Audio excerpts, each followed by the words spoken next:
Hello my friends, in today's video we will take a look at Fujifilm X-F 16-55mm F2.8 RLMWR in combination with Fujifilm X-T4. This is Fujifilm's premium standard zoom lens, mainly intended for advanced users and professionals. In this video we will specifically talk about how it works with the newest Fuji cameras, especially the X-T4. That means that we will try to find out whether it is sharp enough for a very demanding 26 megapixel sensor, how well it can autofocus in video, and how does it work with in-body image stabilization in X-T4. 16-55 offers 22 to 82.5mm full-frame equivalent focal range.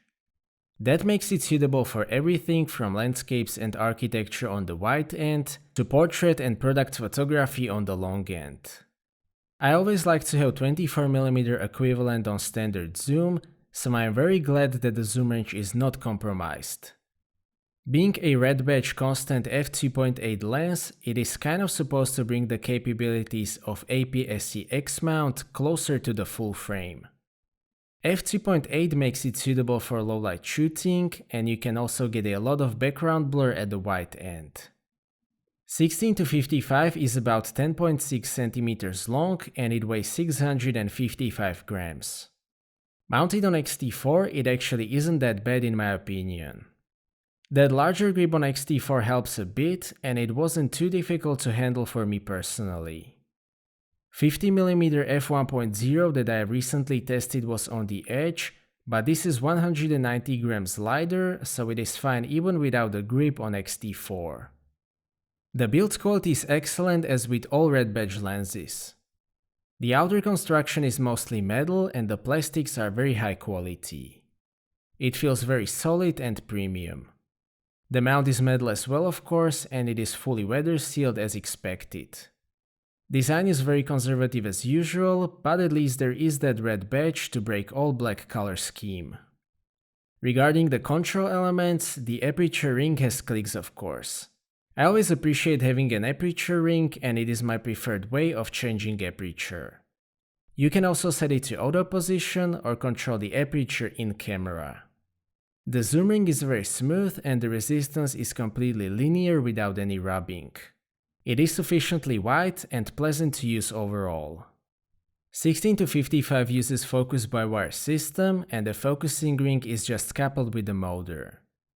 Fortunately, Fuji cameras have an option to set the manual focusing to linear response. The ring itself has reasonable amount of resistance, so making repetitive focus pulls is possible with this lens. There are no switches on this lens, so we have to control both autofocus and image stabilization through the camera. That is completely fine by me. So how about the optical qualities? I have tested this lens with the latest 26.1 megapixel APS-C sensor in X-T4. This sensor has very high pixel density and therefore it is very demanding when it comes to the quality of optics. At 16mm, the sharpness in the center of the frame is already excellent at f2.8. The contrast is great as well and there is no visible chromatic aberration. It is basically the same at f4 and f5.6. It stays this sharp up to f8 and we can start to see some diffraction at f11. Corner sharpness at f2.8 is quite decent. It is not perfect but definitely more than usable. It increases at f4 where it is very decent and the corner sharpness is great at f5.6. It stays this sharp at f8 and we can see diffraction at f11. At 35mm, the sharpness is also very good in the center of the frame at f2.8. At f4 it is already perfect and it stays this sharp until f8. At f11 there is again some diffraction. The corner sharpness is actually very decent right from f2.8. It is again great from f4 until f8. Sharpness decreases at f11, but it is still very good. Finally, at 55mm, the central sharpness is again very good, but not quite perfect. It basically stays the same up to f8 and it decreases at f11. The corner sharpness at f2.8 is significantly softer. It is very similar at f4. It only increases at f5.6, and it is actually the best at f11. Overall, the image quality is great at the widest angles, and it decreases a bit towards the long edge. Up to about 40mm it is very good, and it produces very nice real-world pictures right from f2.8.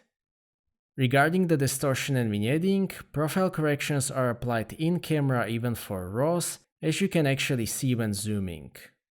There is no distortion left after the corrections. There is a little bit of vignetting up to f5.6. Regarding the color reproduction and the optical character, I can say that I generally like the pictures taken with this lens in combination with X-T4. It has really good micro contrast for an APS-C zoom lens, so the pictures are quite punchy. At f4.2 full frame equivalent, it can't completely knock out the background unless you are very close to the subject. The bokeh in most situations is quite neutral and pleasant. If there is a lot of texture in the background, it is almost a little bit swirly bokeh. I don't really mind that, I think that it gives this lens a bit of extra character, but it might not be to everyone's taste. Maximal magnification is 0.16 times at the long end, which is quite good. Close-up image quality is very decent, especially above f4, so it is a pretty solid semi-macro lens. The autofocus in stills is very good. It is fast and accurate in combination with X-T4, there is no hunting, so I have no complaints about that. In video, I have had pretty good results in combination with X-T4 with firmware 1.03. The focusing is always very fast and 100% accurate. The only issue may be a bit of hunting in very difficult scenes. It can actually focus from close distance to infinity with no issues, which is currently the most difficult task for older Fuji lenses. The autofocus on 16-55 is very good overall, and I hope that the last bit of hunting will be fixed by firmware update. 16-55 is not stabilized, but the X-T4 has very effective in-body image stabilization. At wide angles, it is more than sufficient for holding the camera still and for panning. It is actually very effective even at long end. 16-55 also has some heft to it, which makes the whole combination more stable. Regarding the video, a big positive is that there is basically no visible focus breathing. That is very impressive, and in combination with decent focus ring, it makes it quite suitable for manual focusing. There are also some visible changes in profile corrections, and those will be captured in video. I am not sure whether this is an issue of the lens or of the camera. This is one of the software refinements that Fuji still needs to figure out, and I hope that it will be fixed by firmware update. To sum up, Fujinon XF 16-55mm F2.8 R LMWR is a very solid performer. It is very sharp even at f2.8, except those corners at 55mm. It has a nice optical character, and it just takes nice pictures. The build quality is great, and it is weather sealed. Autofocus is good overall, except for some hunting in busy scenes. The bokeh is a bit specific as I have explained, so that is a matter of preference. It is not perfect, but for me personally, it is the best choice for X-T4.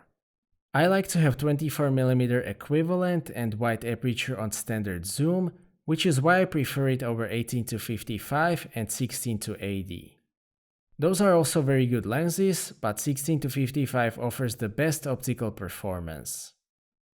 It is not particularly cheap, but I have to confess that I like the X-T4 a lot nowadays, and for me it is the best standard zoom for X-mount, so I have actually decided to buy one. So if your criteria are similar to mine, I can recommend it. So that's it for this video, thank you for watching, I hope that you liked this video and that you have found it to be useful. Stay tuned for more videos and maybe consider subscribing if you don't want to miss my future content. I appreciate your feedback in form of thumbs up or thumbs down. If you would like to ask anything or share your opinion, please do so in the comment section, and see you next time.